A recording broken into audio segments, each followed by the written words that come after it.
Hello again. In this video I want to talk a little bit about string bending technique. Now I've already done a video where I talk about string bending and left hand vibrato. Put a link down there if you haven't seen that already. But string bending is quite a common technique for guitarists to use. It gives you a nice way of moving from one note to another.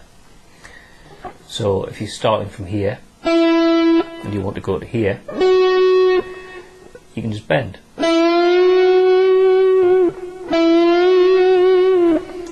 Once you reach the target note, you put a little bit of left hand vibrato in there, just to give it a little bit of colour.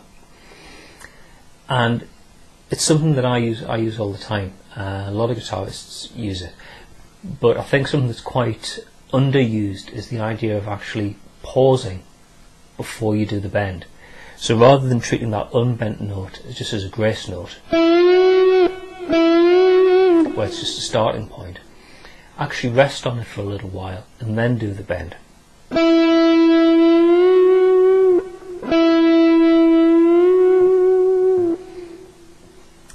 Now it's just a small difference in the timing, but it's a great way for adding just a little bit of like tension to what you're doing.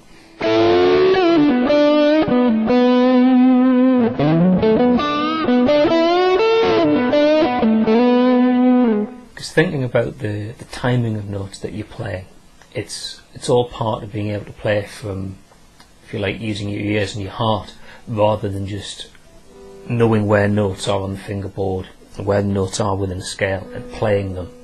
And you know that you're playing notes from a scale, so it'll sound okay over the top of a chord progression or whatever. But being able to play something that's got some feeling and a bit of emotion to it, little things like time and how you do string bends can have a big impact on how something like that sounds.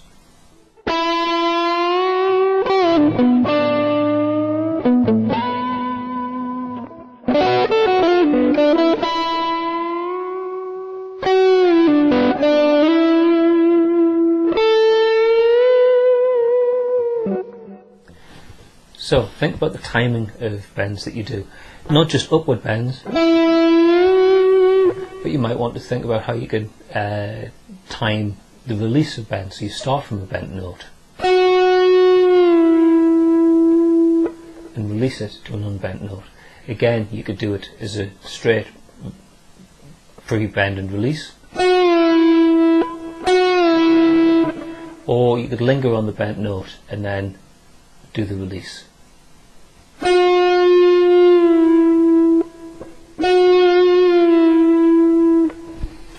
So listen to what you're playing, think about how it'll fit in with the chords or whatever it is that you're playing over the top of.